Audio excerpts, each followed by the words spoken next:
Students, the chemical name of lime is calcium hydroxide.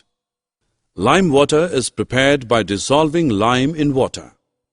Milk of magnesia is a medicine which helps us in digesting our food.